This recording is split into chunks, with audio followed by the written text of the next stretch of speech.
ওকে, আমরা এখন কেস 2 এটা নিয়ে আলোচনা করব, যেখানে loads not applied through the shear centre. তার মানে এখানে টুইস্টিং ইফেক্ট আসবে। বেন্ডিং এক অ্যাক্সিসের রেসপেক্টে হবে, আবার টুইস্টিং ইফেক্ট আসবে। সো সেক্ষেত্রে আমাদের ডিজাইন গাইডলাইন কি, আমরা সেটা এখানে দেখতে চাই। When loads are not applied through the shear center of the cross section, the result is flexure plus torsion. আমরা এটা আগের ক্লাসে এক্সপ্লেইন করেছি। If possible, the structure or connection geometry should be modified to remove the eccentricity. মানে যদি possible হয় আমরা eccentricity remove করার চেষ্টা করব, কারণ torsion is not a good thing for steel. মানে কংক্রিটের জন্য না, টরশন বেন্ডিং অ্যাক্সিয়াল লোডের চেয়ে টরশনটা হচ্ছে মানে কমপ্লেক্স, এবং এটা আহ, কি বলা চলে, এত ইজিলি কম্পিউট করা যায় না। সো যথাসম্ভব এটাকে অ্যাভয়েড করার চেষ্টা করা, কিন্তু সব জায়গায় তো অ্যাভয়েড করা যাবে না। তাহলে সেক্ষেত্রে টরশন নিয়েই আমাকে ডিজাইন করতে হবে, এবং তার গাইডলাইন কি। The problem of torsion in rolled shapes is a complex one, and we resort to approximate, although conservative, methods for dealing with it. So আমরা approximate but conservative, তার মানে সেফ সাইডে থেকে ডিজাইন করব টরশন কনসিডার করে। A more detailed treatment of this topic, complete with design aids, can be found in torsional analysis of structural steel members, which is produced by AISC. এটা 1997 সালে তো তৈরি, যে সেটা দেখা যেতে পারে বলেছে। আর নতুন গাইড চলে আসছে হয়তো এর। A typical loading condition that gives rise to torsion is shown in figure 4, 5 or 8a. আমরা এখানে দেখছি যে দেখো, এটা হচ্ছে যে এটার শিয়ার সেন্টার আমরা জানি, আই সেকশনের জন্য এটা শিয়ার সেন্টার হচ্ছে এক্স্যাক্টলি দ্য সেন্ট্রয়েডে। তাহলে এই লোডটা কিন্তু সেন্ট্রয়েড দিয়ে, সে শিয়ার সেন্টার দিয়ে যাচ্ছে না, তার মানে এখানে টরশন আসবে। এটার যে vertical component of this load that will produce bending about x-axis, but the horizontal component of this load that will create a torsion here. এই যেখানে রিজার্ভ করে দেখানো হয়েছে দেখো, এই কম্পোনেন্টটা, এই ফোর্সটাকে আমরা দুইটা কম্পোনেন্টে ভাগ করতে পারি। তাহলে পিভিটা প্রডিউস করবে একটা কি বলা চলে, এক্স এক্সিসে বেন্ডিং, একইভাবে পিএইচটা সেটা প্রডিউস করবে ওয়াই এক্সিসে বেন্ডিং। ইন অ্যাডিশন এখানে আরেকটা টরশনাল মোমেন্টও কাজ করবে। ঠিক আছে, the resultant load is applied to the center of the top flange, but its line of action does not pass through the shear center of the section. As far as equilibrium is concerned, the force can be moved to the shear center provided that a couple is added. আমরা যে কাপলটা add করতে পারছি, তাহলে লোডটাকে top থেকে shear সেন্টারে নিয়ে নিতে পারবো। মানে ইকুইভ্যালেন্ট লোডিং আমরা বলতে পারি এটাকে। The equivalent system thus obtained will consist of given force acting through the shear center plus a twisting moment as shown. আমরা দেখেছি in figure 548b, there is only one component of load to contend with, but the concept is the same. মানে পরের ফিগারও দেখো দেখানো হয়েছে, এখানে এখন ফোর্সটা incline না, বরং vertical but with an eccentricity from the shear centre. তো সেক্ষেত্রে ফোর্সটা এখানে আমরা দেখো এক্সেন্ট্রিক পজিশন থেকে কনসেন্ট্রিক অর্থাৎ শিয়ার সেন্টারের সাথে কনসেন্ট্রিক করতে পারি, বাট কন্ডিশন হচ্ছে এখানে যে কাপলটা অ্যাড করতে হবে। তাহলে এখানে এখন বেন্ডিং অ্যাবাউট ওয়ান অ্যাক্সিস হচ্ছে আর টরশন হচ্ছে, আর উপরেরটায় bending about both axis plus torsion, এটা হচ্ছে। ঠিক আছে, এরপরে আমরা আগাতে থাকি। Figure 4, 549 illustrates a simplified way of treating these two cases. In figure 549a, the top flange is assumed to provide the total resistance to the horizontal component of the load. In figure 549b, the twisting moment PE is resisted by a couple consisting of equal forces acting at each flange. আমরা এই figure দুইটা একটু observe করি, দেখো বুঝতে পারবো। Figure 549, তো এখানে আমরা এই ফোর্সটা, এই যে ইনক্লাইন্ড যে একটা ফোর্স ছিল সেটার এক্স এবং ওয়াই কম্পোনেন্ট, তাহলে এই পি ওয়াইটা আসলে এখানে বেন্ডিং প্রডিউস করবে, আর পি এক্স যেটা সেটাকে আমি ধরতে পারি যে শুধু টপ ফ্লাঞ্জই ক্যারি করবে। আমার বটম ফ্লাঞ্জ বা ওয়েভ ক্যারি করবে না। এটা একটা যেমন করা যায়। সেকেন্ডে আমরা ধরতে পারি এরকম যদি হয় যে এক্সেন্ট্রিক একটা ফোর্স আছে, সেটা তাহলে আমি এইরকম কনসেন্ট্রিক একটা ফোর্স কনসিডার করতে পারি, এবং যেখানে যে মোমেন্ট ডেভেলপ করছে সেই মোমেন্টটা রেজিস্ট করার জন্য একটা কাপল এখানে কাজ করবে কনসিডার করতে পারি। Come on, এখানে একটা কাপল কনসিডার করতে পারি। দেখো টপ ফ্লাঞ্জ এবং বটম ফ্লাঞ্জ মিলিয়ে এই কাপলটাই যে পি ইন্টু ই যে মোমেন্ট, তাহলে ফোর্স হবে পিই ডিভাইডেড বাই যে এদের মধ্যে কাজের ডিস্টেন্স এইচ। তাহলে সেই পরিমাণে ফোর্স এখানে দেখানো হয়েছে যেটাই যে একটা কাপল ক্রিয়েট করবে। ঠিক আছে, এই এই দুইটা কনসিডার করতে পারি। তো ইদার ওয়ে ইজ ওকে, মানে আমি উপরেরটা কনসিডার করতে পারি অথবা নিচেরটা কনসিডার করতে পারি, দুইটাই কিন্তু allowed. As an approximation, each flange can be considered to resist each of these forces independently. Consequently, the problem is reduced to a case of bending of two shapes, each one loaded through its shear center. In each of the two situations depicted in figure 549, only about half of the cross section is considered to be effective with respect to its y-axis.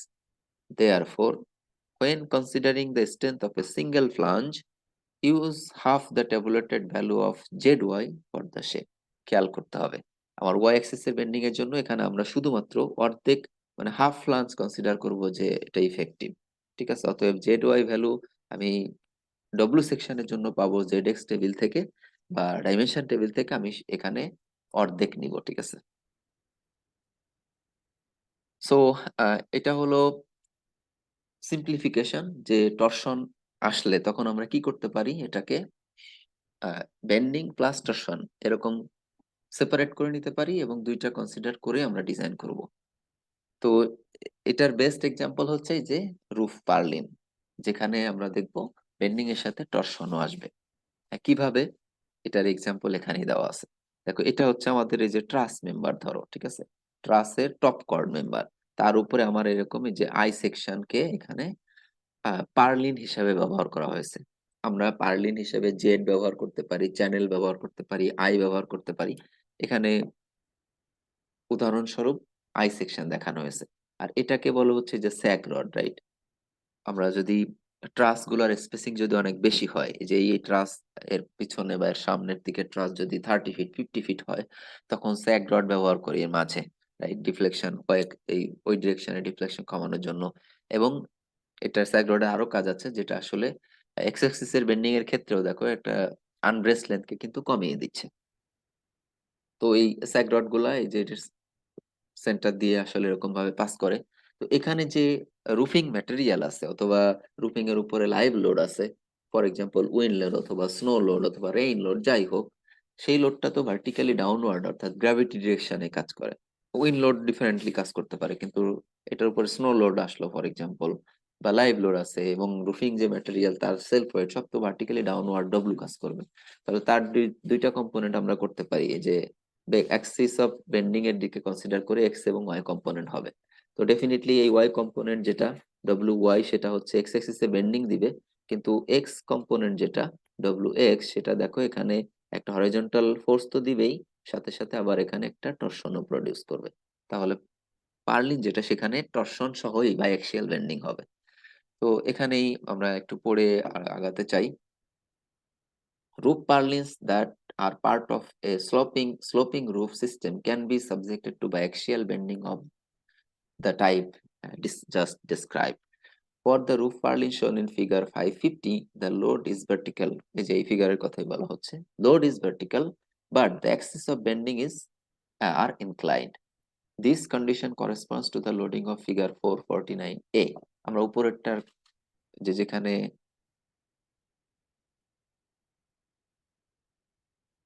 যেখানে লোডটা কিরকম ছিল, এই যে দেখো এইটা exactly হবে, right? আমাদের ক্ষেত্রে পার্লিনের ক্ষেত্রে হবে এটা। তাহলে এখানে বাইএক্সিয়াল বেন্ডিং হবে আবার টরশনও আসবে। The component of load normal to the roof will cause bending about the x-axis, and parallel component bends the beam about y-axis. If the purlins are simply supported at the trusses or rigid frame, The maximum bending moment about each axis is WL square by 8 যেহেতু simply supported beam, where W is the appropriate component of the load. এই WY component নিতে হবে, right? If sag rods are used, they will provide lateral support with respect to x-axis bending and will act as a transverse support for the y-axis bending, requiring that the purlin be treated as a continuous beam. For uniform sag rod spacing, the formulas for continuous beam in part 3 of the manual can be used. মানে bending মোমেন্টের জন্য আমার স্যাগ rod যদি থাকে যে continuous বিমের bending moment calculate করতে part 3 তে moment equation দেওয়া আছে, সেটা ইউজ করতে পারি, সেটার কথা বলা হচ্ছে। আমরা যাব। সো এখন আমরা একটা এক্সাম্পলে চলে আসি। ডিজাইন ইকুয়েশন অনেকটা আগেই দেওয়া হয়েছে। দেখো টরশনটাকে আলটিমেটলি কি করা হচ্ছে, এটাকে যে বেন্ডিং এ কিন্তু কনভার্ট করা হচ্ছে। সো আমরা এখানে দেখবো এই এক্সাম্পলটাতে। A roof system consists of trusses of the type shown in figure 551, spaced 15 feet apart. Purlins are to be placed at the joints and at the midpoint of each top chord member. এই যে দেখো purlin গুলো, এই যে I section purlin গুলো ট্রাসের যে joint গুলো আছে সেই জয়েন্টে প্লেস করা হয়েছে, আবার তাদের মাঝখানে একটা আছে, এই যে দেখো এটা হলো ট্রাস জয়েন্ট, রাইট? তার মাঝখানে আবার একটা পার্লিন আছে। এই যে এগুলো হচ্ছে ট্রাস জয়েন্ট, তার মাঝখানে আবার একটা পার্লিন আছে। Sag rods will be located at the center of each purlin.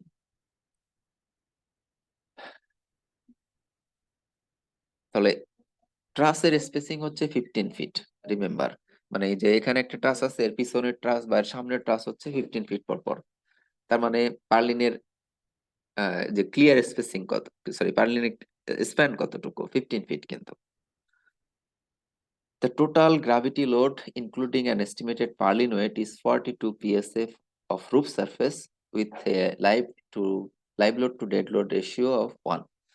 তাহলে এই পার্লিনের উপরে পার্লিনের সেলফ ওয়েট সহ লোড হচ্ছে 42 পিএসএফ। রিমেম্বার এটা হচ্ছে রুফের এরিয়া, ঠিক আছে? রুফের এরিয়া, তার মানে যে ইনক্লাইন্ড যে এরিয়া সেই এরিয়া, সো হরাইজন্টাল এরিয়া নয়। আমাকে ইনক্লাইন্ড এরিয়া দ্বিগুণ করতে হবে টোটাল লোড পেতে হলে। এখানে সেন্টেন্সটা দেখো, 42 পিএসএফ অফ রুফ সারফেস কিন্তু বলেছে, ঠিক আছে? তার মানে রুফের যে এরকম এরিয়া সেটা নিতে হবে। তো হরাইজন্টালি এটুকু যদি, এটা হলো 15 ফিট করে দেখো, এটা যদি 15 ফিট হয় তাহলে এই ইনক্লাইন লেন্থ কিন্তু তার চেয়ে বেশি হবে, রাইট? কারণ এই হাইটটা হচ্ছে দেখো বেশি। Assuming that this is critical loading condition, assuming that this is the critical loading condition, use a 36 steel and select a channel shape for the panels. এখানে যদিও বা আই শেপের মতো দেখানো, কিন্তু এখানে চ্যানেল শেপ সিলেক্ট করতে বলেছে। সো আমরা সলিউশনে যাব। For the given loading condition, the dead load plus a roof live load with no wind or snow load combination 3 will control. So যেহেতু এখানে রুফ লাইভ লোড আছে, এই জন্য এই যে রুফ লাইভ লোড নিয়ে আসছে। WU equal to 1.2 dead load plus 1.6 roof live load. So এটা হলো যে দেখো ইকুয়াল পার্টে live load to dead load ratio হচ্ছে 1, তার মানে 42 পিএসএফ এর 21 হবে ডেড লোড, 21 হবে লাইভ লোড, সেই জন্য এখানে যে 21 নিয়ে আসছে, ঠিক আছে? তাহলে ফ্যাক্টর লোড হচ্ছে 58.8 পিএসএফ। এটা কিন্তু রুফ সারফেসের এরিয়া দিয়ে গুণ করতে হবে টোটাল লোড পেতে হলে। The width of roof surface tributary to each purlin, একটা পার্লিনে রুফ সারফেসের কতটুকু উইডথ ট্রিবিউটারি হবে, ট্রিবিউটারি এরিয়া বের করতে হবে, ট্রিবিউটারি উইডথ আমরা বের করব। তার মানে একটা পার্লিনের উপরে আমার এই যে এই পার্লিনটাতে আসবে এই পাশের হাফ আর এই পাশের হাফ লেন্থ, রাইট? তার মানে বেসিক্যালি এইটুকু হচ্ছে যে 15 ফিট হলে তার অর্ধেকের লোড এখানে আসবে, ঠিক আছে? তাহলে 7.5 ফিট উইডথের জন্য আসলে আমার এখানে একটা পার্লিনে লোড আসবে। তো 7.5 ফিট হরাইজন্টাল ডিস্টেন্স, তাহলে এই ইনক্লাইন ডিস্টেন্স তখন কত হয়? তো সেটা বের করার জন্যই আমরা এই যে ট্রায়াঙ্গেল কনসিডার করতে পারি। এটা হচ্ছে 10 ফিট, দেখো তাহলে হরাইজন্টালি হয় হচ্ছে এটা যে 30 ফিট। তার মানে আমরা এরকম কনসিডার করতে পারি একটা ট্রায়াঙ্গেল যার এটা হচ্ছে 1 আর এটা হচ্ছে 3, তাহলে এটার অতিভুজ এটা হচ্ছে যে স্কয়ার রুট 10। তাহলে হরাইজন্টাল 3 ফিটের জন্য, দেখো 3 ফিটের জন্য ইনক্লাইন্ড ডিসটেন্স হচ্ছে স্কয়ার রুট 10 ফিট, তাহলে হরাইজন্টাল 7.5 ফিটের জন্য কত হবে? 7.5 ফিটের জন্য হবে কত? আমরা জাস্ট সিমিলার ট্রায়াঙ্গেল করতে পারি, যে এরকম করে, যে হরাইজন্টাল এখন যদি 7.5 ফিট হয় তাহলে ইনক্লাইনটা কত হবে। সেই ইনক্লাইনটা যদি এস ধরি, তাহলে আমরা বলবো যে S divided by 7.5 equal to, common, equal to square root 10 divided by 3, right? Similar triangle থেকে তাহলে এস ইকুয়াল টু হবে 7.5 ইন্টু স্কোয়ার রুট 10/3। আমার মনে হয় দেখো এক্স্যাক্টলি তাই এখানে করেছে, এই যে 7.5 মানে 15/2 স্কোয়ার রুট 10/3, সো 7.906 ফিট। দেন পারালিন লোড তাহলে ক্যালকুলেট করব আমরা। 558.9 into 7.906, that means 464.9 pound per fit. Normal component হবে, আহ, এই যে এর এখন আমরা হচ্ছে এক্স কম্পোনেন্ট নিব, ওয়াই কম্পোনেন্ট নিব। এই যে 3/10, এটা হচ্ছে নর্মাল কম্পোনেন্ট, মানে ভার্টিক্যাল যেটা, ঠিক আছে? ভার্টিক্যাল রুফের প্যারালাল আর রুফের নর্মাল ভার্টিক্যাল কম্পোনেন্ট, কথায় যে এই কম্পোনেন্টটা, যে লোডের এই এই ভার্টিক্যাল কম্পোনেন্ট, এই কম্পোনেন্টটা হচ্ছে নর্মাল, আর প্যারালালটা হচ্ছে যে ও অ্যাক্সিসে বেন্ডিং দিবে, নর্মাল কম্পোনেন্টটা বেন্ডিং দিবে এক্স অ্যাক্সিসের রেসপেক্টে। তো সেটা নির্ণয় করব 3/10 আর 1/10, আমার মনে হয় এটা তোমরা সবাই বুঝো। এবং তাহলে আমার এক্স অ্যাক্সিসে বেন্ডিং যেহেতু সিম্পলি সাপোর্টেড বলা হয়েছে, WL²/8, এটা করে আমরা যে নর্মাল কম্পোনেন্ট নিয়ে এক্স অ্যাক্সিসে বেন্ডিং তৈরি করে ফেললাম 12.40 কি ফিট। একইভাবে আমার যেহেতু এক্স ও অ্যাক্সিস বরাবর স্যাড রক বলা হয়েছে, যে মাঝখানে একটা করে স্যাড রক ব্যবহার করা হবে প্রতি স্প্যানের, with sag rod placed at the midpoint of each purlin. The purlins are two span continuous beams with respect to weak axis bending. From table 322C, continuous beams, the maximum moment in a two span continuous beam with equal spans is at the interior support and is given by, আমি AC ম্যানুয়ালে table 322C তে যেতে পারি। Table 322C continuous বিম, এই যে এখানে আসলেই আমাদের দেখা যাচ্ছে যে যদি দুইটা কন্টিনিউয়াস স্প্যান হয়, তাহলে এই যে মোমেন্ট হচ্ছে মিড স্প্যানে ম্যাক্সিমাম, এই যে দেখো -0.125, তার সাথে WL² গুণ করতে হবে। আমার ধারণা এটা, এই যে দেখতে পাচ্ছ, এই দেখো এই যে দুইটা স্প্যান আমাদের, দুই এন্ড হচ্ছে সিম্পলি সাপোর্টেড, এই এন্ড, আর শুধু কন্টিনিউয়াস একবার অন স্প্যান, এই যে স্যাগ রড হচ্ছে এখানে। তাহলে ম্যাক্সিমাম মোমেন্ট হচ্ছে এটা এটা হবে, দেখো নেগেটিভটা, পজিটিভ মোমেন্ট হবে 0.07 ইন্টু WL², আর নেগেটিভ মোমেন্ট হচ্ছে যে -0.125, এটাই কিন্তু ম্যাক্সিমাম। তাহলে আমরা এটাই নিব, ম্যাক্সিমাম মোমেন্ট এখানে কনসিডার করব। সো সেটাই এখানে নিয়ে আসছে যে 0.125 WL²। তাহলে এখানে অবশ্যই এটা নিতে হবে কিন্তু ওয়াই অ্যাক্সিস বেন্ডিং এর জন্য, তার মানে এখানে ওয়াই অ্যাক্সিস এর যে লোড কম্পোনেন্ট সেটা আসলো, আর স্প্যান হচ্ছে কিন্তু, স্প্যান মানে কিন্তু টোটাল স্প্যান নয়, রিমেম্বার, স্প্যান মানে হচ্ছে যে দুইটা সাপোর্টের মধ্যে যে স্প্যান সেটা, এবং এটা হচ্ছে 1.034 কি ফিট আসলো। দেখো দুইটা সাপোর্টের মধ্যে 15/2, কিন্তু যেহেতু স্যাগরড 15 ফিটের মাঝে একটা স্যাগরড আছে, তাহলে স্প্যান হচ্ছে 7.5 ফিট। এখন আমরা এই যে যে মোমেন্ট আছে তার জন্য একটা ট্রায়াল শেপ সিলেক্ট করব। তো সেটার জন্য কি প্রসিডিউর ফলো করব, দেখো, to select a trial shape, use the beam design charts, use the beam design charts and choose a shape with a relatively large margin of strength with respect to major axis bending. তাহলে design table আমার যেটা দেওয়া আছে সেটা আছে কিন্তু C, অর্থাৎ channel সেকশনের জন্য, আর হচ্ছে ডব্লিউ সেকশনের জন্য। কামান,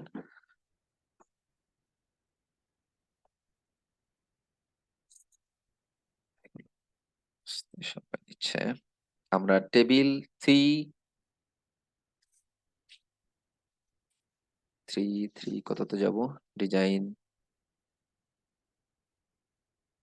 অ্যাভেলেবল ফ্লেক্সার স্ট্রেন্থ, টেবিল 312,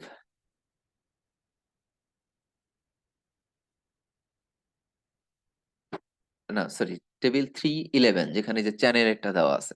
তো এখানে শুধুমাত্র মেজর অ্যাক্সিস এর রেসপেক্টে তার বেন্ডিং স্ট্রেন্থ দেওয়া আছে, মাইনর অ্যাক্সিস এরটা নাই। তাহলে আমরা যেহেতু বোথ অ্যাক্সিস এখানে বেন্ডিং আছে, সেক্ষেত্রে আমরা এই x Axis bending chart use করব, কিন্তু মানে স্ট্রেংথ রিজার্ভ রেখে একটা সেকশন সিলেক্ট করব। তো আমাদের এখানে এক্স এক্সিসে বেন্ডিং স্ট্রেংথ দরকার হচ্ছে কত? 12.4 কি ফিট। তাহলে এর চেয়ে বেশি 15-20 এরকম স্ট্রেংথ আছে, সেরকম একটা সেকশন সিলেক্ট করতে চাই। তো এখানে দেখো, ফর অ্যান আনব্রেসড লেন্থ অফ 15/2 অর্থাৎ 7.5 ফিট, ট্রাই এ C10/15.3। তো C10/15.3 আমি যদি এই টেবিল থেকেই দেখি, আমাদের ডিজাইন স্ট্রেংথ হচ্ছে অনলি 10। আমাদের খুব অল্প সেকশন হলেই হবে। আমরা এই যে এই ভ্যালু গুলা দেখবো, যে 10, 20, 30 এর কাছাকাছি এরকম একটা সেকশন নিলেই হবে। কত নিয়েছো ওরা এখানে? 10/15.3, 10/15.3, 10, 15, 3, 10, 15, 3, 10, 15, 3, তার মানে অনেক কম নিয়েছে। 10, 15, 3, আনবেস্ট লেন্থ আমাদের জন্য হচ্ছে 7.5 ফিট। তাহলে একটু উপরে উঠতে হবে। 10, 15, 3, 15, এখানে দেখলে হবে মনে হয় আমাদের জন্য 7.5 ফিট। তাহলে 30 কি 10, 15, 3, এই যে দেখো এই সেকশন আমাদের জন্য অলমোস্ট 8 ফিট যদি আমরা ধরি। তার জন্য ইকোনমিক্যাল সেকশন হচ্ছে যে সলিড লাইন গুলো, আমি যে C8 18.5ও নিতে পারি, কিন্তু সেটার আনইকোনমিক্যাল। দেখো যে 18.5 ফিট প্রতি পাউন্ড প্রতি ফিটে তার ওয়েট। আর এটা নিলে কিন্তু ডেপথ একটু বেশি হবে। এই যে 8 ইঞ্চের জায়গায় ডেপথ হবে 10 ইঞ্চ, কিন্তু ওয়েট কম হবে। সো ম্যাটেরিয়াল কম লাগবে, তার মানে ইকোনমিক্যাল ডিজাইন হবে। সো এটা হলো এই যে অলমোস্ট 32 ফিটের মতো স্ট্রেংথ আসবে, সেটা সিলেক্ট করছে, ঠিক আছে। তো এখান থেকে আমরা সিলেক্ট করলাম C10/15.3, এবং ফর এ সিবি অফ 1। এই ডিজাইন টেবিলে কিন্তু সিবি এর ভ্যালু 1 নেওয়া, রিমেম্বার। তাহলে সিবি এমএনএক্স ইকুয়াল টু 30 কি ফিটস। বাট ওই যে সিবি এর যে টেবিল আমি আগের ক্লাসেও দেখিয়েছি, টেবিল 3.1 সম্ভবত, 3.1, সেখানে কিন্তু সিবি এর ভ্যালু এই যে এই কন্ডিশনের জন্য বলা আছে 1.3। আমার মনে হয় সেটাও দেখানো যায়। সরি গাইস, এই যে সিবি এর ভ্যালু দেখো, ডাবল সাপোর্ট যদি এইটা আমাদের জন্য রাইট নাকি, lateral bracing along span at load points আমাদের জন্য লোড হচ্ছে ইউনিফর্ম ইউনিফর্ম লোডে যেতে হবে। তার মানে এই যে এইটাতে আমাদের জন্য সাপোর্ট আছে মাঝখানে একটা, রাইট। এই যে এটা তার মানে এই কন্ডিশন দেখো, অ্যাট মিড পয়েন্ট আমাদের জন্য যে সিবি এর ভ্যালু হবে তাহলে 1.3। সো এখানে এই যে সিবি এর ভ্যালু 1.3 নিলাম, সেটাকে 1.3 দ্বারা গুণ করে আমরা ফিবিএমএনএক্স পেয়ে গেলাম। রিমেম্বার, ওই ডিজাইন চার্ট কিন্তু সিবি এর ভ্যালু 1 এর জন্য, ডব্লিউ সেকশন চ্যানেল সেকশন দুইটার জন্য সিবি এর ভ্যালু 1 দিয়ে ওখানে করা। সো সিবি এর ভ্যালু যদি তুমি বেশি হয়, সেটা দিয়ে আরো গুণ করে এটার মোমেন্ট ক্যাপাসিটি বাড়িয়ে নেওয়া যাবে। So from uniform load tables for C shapes, PBMN for the C shapes, PBMPX equal to 42.9। তো এই গুণ করার পরে যে মোমেন্টটা হবে, সেটা কিন্তু আবার এর প্লাস্টিক মোমেন্ট ক্যাপাসিটির চেয়ে বেশি হতে পারবে না। আমরা এখানে এটার plastic moment capacity design table থেকে কিন্তু পেতে পারি, যে 312, যেটা সরি 311। এখানে আমরা ওই সেকশনের প্লাস্টিক মোমেন্ট ক্যাপাসিটি এই যে এখানে কিন্তু বলা আছে, এই যে এটাই দেখো, এটাই প্লাস্টিক মোমেন্ট ক্যাপাসিটি। সো আমরা ডিজাইন টেবিলে যেমন যেতে পারি, মানে জেড টেবিলে, না সরি ইউনিফর্ম লোড টেবিল বলেছে, ইউনিফর্ম লোড টেবিল এই সেকশনে আছে। এই যে ইউনিফর্ম লোড টেবিল দেখো, maximum total uniform load, maximum total uniform load এক এক সেকশনের জন্য, এই যে চ্যানেল সেকশনের জন্য এটা, ঠিক আছে। সো এখান থেকে আমরা এই যে সি আমাদের কত ছিল, 10/15.3, 10/15.3 দেখো তার প্লাস্টিক মোমেন্ট ক্যাপাসিটি, না এটা হচ্ছে ম্যাক্সিমাম টোটাল লোড। এখানে কোন টেবিলের কথা বলেছে? Uniform load table for C shapes, uniform load table, maximum total uniform load এখানে দেওয়া আছে। এটা হলো কিপে,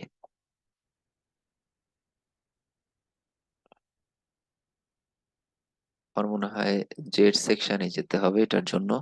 এখান থেকে আমরা ডব্লিউ শেপ অ্যাভেলেবেল ফ্লেক্সুরাল স্ট্রেংথ, আমি মানে তাড়াহুড়ো করে খুঁজে পাচ্ছি না, বাট এখান থেকে এটা পাওয়া যাচ্ছে। আর ওই ডিজাইন টেবিল থেকেও আমি আসলে ডিজাইন চার্ট থেকেও পাবো। সো এই ফিবি এমএনএক্স সিবি দ্বারা গুণ করার পরে যেটা হলো, সেটা আসলে আমরা আহ, মানে এর চেয়ে বেশি যেন না হয় সেটাও কম্পেয়ার করে নিলাম। So use phi b M N X equal to 42.9 kips. Then আমরা মাইনর অ্যাক্সিস এটার বেন্ডিং ক্যালকুলেট করব। This shape is compact, no footnote two in the uniform load table, so phi V M N Y is equal to phi P Y. তাহলে আমরা পেয়ে গেলাম 75.82 keep inch. অবশ্যই এটাই যে 6 ZY/SY এটা 1.6 এর চেয়ে কম হতে হবে, কিন্তু আমরা ক্যালকুলেট করে দেখলাম যে এটার ক্ষেত্রে ZY/SY এর ভ্যালু 1.6 এর চেয়ে বেশি, 2.03। তাহলে এটার মোমেন্ট ক্যাপাসিটি যে 1.6 টাইমস FY/SY এর চেয়ে বেশি হতে পারবে না।